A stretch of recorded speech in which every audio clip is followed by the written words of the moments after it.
Tudo bem, pessoal? Olá! Nós vamos começar uma série de vídeos aqui pelo escritório, todos relacionados à reforma tributária e aos impactos do IBS e da CBS para cada um dos setores e segmentos de atividade. Hoje nós vamos começar a falar do setor imobiliário, especialmente porque esse tem causado grande repercussão e traz bastante impacto para quem é pessoa física também. Está aqui comigo meu sócio Lucas. E hoje a gente vai falar um pouquinho disso aí. O que você conta pra gente, Lucas, de IBS e CBS para a pessoa física que tem a atividade imobiliária? Vamos lá, pessoal. O que eu vejo, César, surgindo com muitas dúvidas aqui no escritório diz respeito à questão: ainda é necessário uma holding ou se tornou mais necessário? É a dúvida que eu tenho pego com mais frequência aqui. E um ponto que a gente tem que se atentar é exatamente que a lei complementar ela trouxe a equiparação da pessoa física para fins de tributação da CBS e do IBS. E tem algumas situações específicas que chamam a atenção. Então, por exemplo, hoje em dia, a pessoa física ela não paga o PIS e COFINS, por exemplo, sobre o aluguel. Mas dependendo do cenário, ela vai pagar o IBS e o CBS. Qual que é esse cenário? A legislação ela trouxe duas hipóteses. A primeira é sobre o valor que ela recebe no ano. Então, ela estabeleceu um teto. Até esse limite, se você receber, você não paga o IBS e o CBS. E outro critério é a quantidade de imóveis. Trazendo para a parte prática. Hoje, se você tem uma receita de aluguel de 240, até 240 mil e não possui mais de 3 imóveis, você não é contribuinte do IBS e CBS se você for uma pessoa física. Mas se naquele ano calendário você recebeu mais de que 240 mil e isso que é a parte importante da lei, você tem que ter mais de 3 imóveis também, você se torna um contribuinte obrigatório do IBS e CBS. A lei ainda trouxe uma outra exceção que muita gente tem passado despercebido para muita gente. O que é? Se você fatura 20% acima desse valor, ou seja, se sua receita de aluguel é neste ano de 288 mil para cima, você já é contribuinte do IBS independente da quantidade de imóveis. Então a regra é, se você recebeu, uma receita de aluguel na pessoa física acima de 288 mil neste ano de 2026, em 2027 você já é contribuinte do IBS e CBS. E aí que a conta começa a ficar cara, porque você vai ter que pagar a CBS, né? Porque o IBS ainda vai ser implementado a partir de 2029, mas também a alíquota do imposto de renda, que muita gente esquece de somar. Então a gente está falando aí de uma alíquota de 27,5%, mais a alíquota da CBS, que estimam que vai vir em torno de 8,5%, 9%. Em contrapartida, se você tiver isso numa pessoa jurídica, comumente a gente chama de holding, a tributação, embora tenha outros tributos, será inferior, né? A carga efetiva. Né, Exatamente, acho que esse é o grande ponto que muita gente não se deu conta ainda. Embora você tenha uma grande discussão em cima de se vale ou não a pena ter uma holding, aparentemente parece que é mais favorável, porque com a entrada do IBS e da CBS, se você tiver esse rendimento de aluguel de 288 mil reais ou mais de 240 mil com 3 imóveis, você vai ser obrigado a pagar IBS e CBS, e aí você passa a ter a tributação não só do IR tabela progressiva, chegando a 27,5%, mas também a história do IBS e da CBS, que pode ser 8,5%, 9%. É isso. Então fica muito caro, enquanto que se você jogar numa pessoa jurídica, isso daí vai ficar bem mais em conta, especialmente se você levar em consideração o lucro presumido. É importante falar que a lei complementar ela traz uma redução para a alíquota de aluguel, tá? Então a gente está falando em 8,5%, mas na verdade a lei complementar ela traz uma redução de 70%. Então a alíquota do IBS vai ser 70% da alíquota cheia. Então tem um desconto considerável para a locação. Para toda e qualquer locação ou aquelas que são de aplicativo também por curta temporada? Curta temporada não. Eles mudaram o regime para locações de curta temporada e vai ser a redução, ela é menor, tá? Isso tem causado bastante debate também, principalmente esse pessoal que aluga no Airbnb, né? Exatamente. Então, será que é justo isso? é uma tese que já vem ganhando força aí nos bastidores, muita gente já pensando em questionar isso, viu, César? Porque a emenda constitucional e a emenda constitucional, vamos dizer assim, não trouxe essa diferenciação na questão de locação. Então não caberia aí talvez a lei complementar fazer essa distinção por tempo, né? Então é uma coisa que tem sido debatida assim aí com grande ênfase. Pelo que a gente viu também, com essa reforma do IBS da CBS, outras atividades vão ser tratadas também dentro do segmento imobiliário, né? Então são elas, além da locação que a gente já viu, cessão de direito para uso oneroso, a gente vai ter também a compra e venda de imóveis, incorporação imobiliária, loteamento,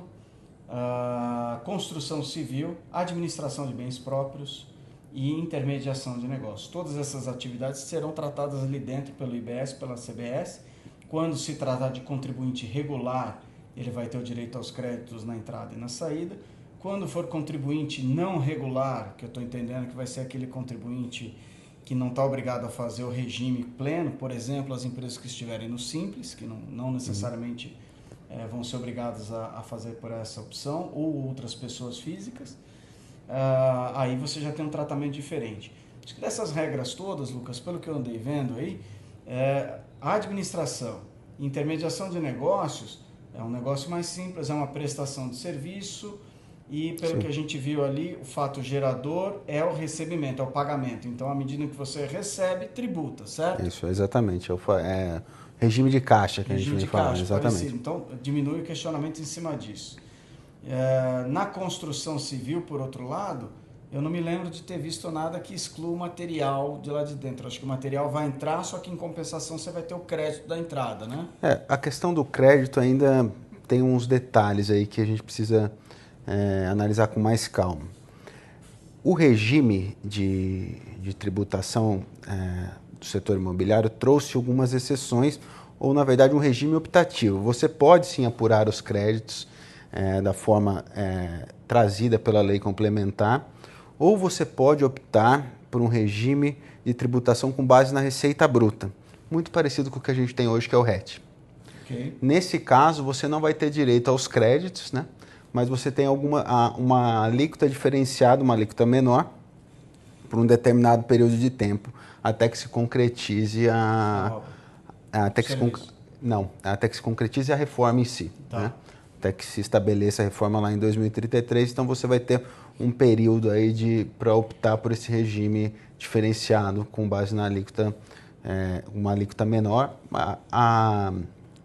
O problema disso é que você não vai poder apurar os créditos. Então, muita gente... É hora de fazer as contas, né? Se vale a pena você ir para o regime regular, né, do setor imobiliário, onde você vai poder apurar os créditos e débitos, enfim, ou se você segue o que já é de praxe aí no mercado imobiliário, que é algo muito semelhante ao RET, e já com as alíquotas reduzidas, porém sem o crédito na outra ponta. Talvez valha a pena ver e fazer a conta mesmo, para antes de sair aí sem saber exatamente quanto vai ser essa carga tributária e já adotar o RET. Se hoje vale a pena, depois do IBS da CBS não há garantia nenhuma, então tem que fazer no caso a caso. E por último a gente deixou também a questão da alienação de imóveis, né? A atividade de compra e venda de imóveis. Nessa daí a gente vai ver uma diferença importante, né? Porque de fato a gente passa a ter uma incidência de IBS e da CBS toda vez que o contribuinte tiver a alienação de bens imóveis. Isso. E aí, pelo que a gente viu ali na lei, você vai ter a incidência do IBS e da CBS no valor de venda do imóvel, mas não necessariamente ele vai ser sobre o valor cheio, não é isso, Lucas? Parece que ele vai ter o ajuste redutor em cima da base de cálculo. Exatamente. Né? Isso se você estiver no regime regular, for uma pessoa jurídica que se dedica à incorporação ou loteamento, você vai... porque quando você... Nesse momento, vocês concordam que não existe um crédito ainda constituído de IBS e CBS. Então, para compensar essa ausência de crédito, a legislação criou o redutor de ajuste, que é o que eles chamam de redutor de ajuste. Como que funciona o redutor de ajuste? A regra até 31 de dezembro desse ano. Você pode optar por utilizar o redutor de ajuste sendo o custo de aquisição, aquilo que você comprou, você pagou no terreno, certo?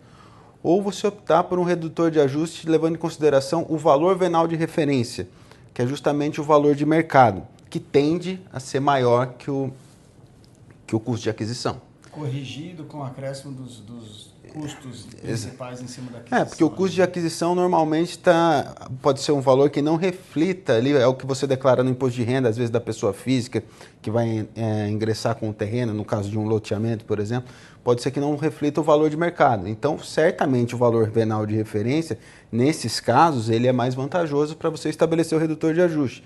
Porque esse redutor de ajuste você vai diminuir do valor da receita da venda. Então, um exemplo bem grosseiro numérico aqui, você tem um apartamento que você vai vender por 100, mas o seu redutor de ajuste com base na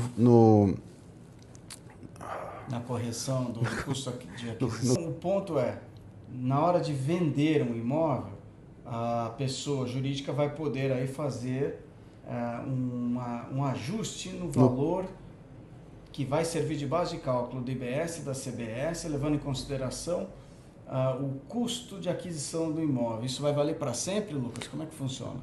O custo de aquisição, sim, mas o valor venal de referência, não. Exatamente esse é o ponto. Você tem até 31 de dezembro desse ano para adotar essa sistemática de valor de redução de ajuste. Tá? Entendi. E se tiver torna, se tiver permuta com torna, como é que vai ser a tributação? Vai ser sobre todo o valor? Vai ser só sobre a torna? Não, é só sobre a torna, né? Só sobre a torna, exatamente. Né? E aí nós temos também, nesse caso, especialmente no caso da alienação de imóvel, nós temos uma situação onde a base de cálculo do IBS fica muito parecida com a do ITBI, e aí tem um possível questionamento judicial, porque você tem a incidência de um imposto estadual sobre algo que já é tributado por um imposto municipal de outra competência. Então, esse nós temos os casos aí já de possíveis questionamentos. Tipo caso de bitributação. Né? De bitributação. Então, é isso que a gente queria falar aqui um pouquinho hoje para vocês. Eu acho que o que vale a pena é a mensagem de analisar para ver se no seu negócio vai ter um impacto relevante ou não. E mais importante, se for pessoa física, vale bem a pena analisar a utilização de uma holding, porque, por exemplo, se você recebe imóveis em herança e não tem interesse de ficar com aqueles imóveis, ou vai mantê-los só que para aluguel, talvez uma holding vale a pena para vocês. Seja num divórcio também, imóveis recebidos onde não se pretende manter, ao longo dos anos, aí, depois da entrada do IBS e da CBS, nós já teremos que tomar um cuidado necessário para ter um caminho para a alienação desses imóveis, mas que seja com o menor impacto tributário. Então é isso. Obrigado. Sigam a gente aqui nas redes e acompanhem os nossos vídeos para mais dicas aí de IBS e CBS.